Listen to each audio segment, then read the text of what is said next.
कितना हिस्सा सतर का खुलना ये मानिअ नमाज है। चुनांचे मर्द या औरत का जो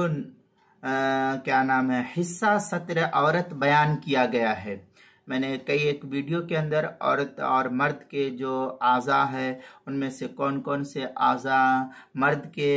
सतर है और औरत के है उसको मैंने बयान किया, आप उस वीडियो में देख सकते हैं। तो इनमें से अगर किसी एक उज़्व मसलन एक कान या एक कूल्हा इसका 1/4 हिस्सा, एक कान ये समझिए ये पूरा कान है, ये इस तरीके से ये पूरा कान है ये पूरा, या कूल्हा जो होता है कूल्हा कमर के नीचे जो कूल्हे की हड्डी होती है, तो कहते हैं कि इस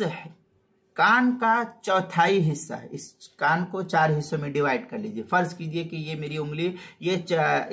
कान है ये, अब ये इसको 4 हिस्से में डिवाइड किया जाए 1 2 3 4 इस तरीके से, तो इसमें से एक हिस्सा ये जो पहला हिस्सा है इतना अगर खुल जाता है तो फिर कहते हैं कि 1/4 हिस्सा भी नमाज के किसी रुकन 3 मर्तबा रुकू या सजदे वाली जो तस्बीह होती है, इसमें एक रुकन में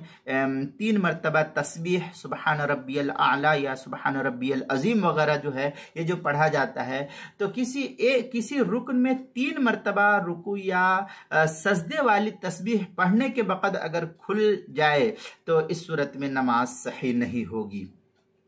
और अगर शुरू नमाज में एक कैफियत हो तो नमाज शुरू ही ना होगी। अब वो हजरात जो नमाज पढ़ते हैं और कमर और क्या नाम है पैंट और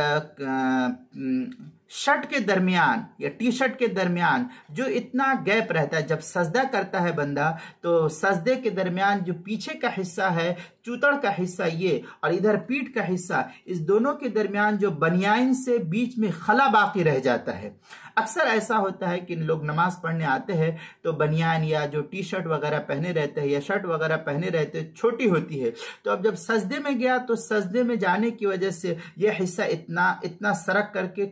ऊपर का कपड़ा कुर्ता या शर्ट वगैरह जो है इधर सरक आता है और पैंट जो है इधर सरक आती है। अब यह हिस्सा जो रहता है ये हिस्सा इतना खुला हुआ रह जाता है, ये हिस्सा जो है इतना खुला हुआ रह जाता है। अब इसी सूरत में जब आपका ये हिस्सा खुला हुआ रहा और आप क्या नाम है सजदे के अंदर गए और 3 मर्तबा सुबहान रब्बियल आला कहे या इसी तरीके से रुकू में गए और 3 मर्तबा सुबहान रब्बियल अजीम कह दिया, तो इस सूरत में आपकी नमाज नहीं होगी। इसलिए बतौर खास वो हजरात जो रुकू के अंदर जाते हैं और रुकू में जाते हैं या सजदे में जाते हैं और इनका ये हिस्सा खुला हुआ रहता है, तो इस सूरत में इनकी नमाज नहीं होती है। इनको अपनी नमाज का इआदा करना चाहिए और अपनी नमाज का खास ख्याल रखना चाहिए। चुनांचे इस सिलसिले में काफी तफसीली बहस जो है फतावा शामी वगैरह के अंदर है, वयमना हत्ता इन इकादहा कशफ रुबई उज़्विन क़दरा अदाए रुकनी बिला सनई, इस तरीके की इबारत दुर्र मुख्तार में फिर आगे जो है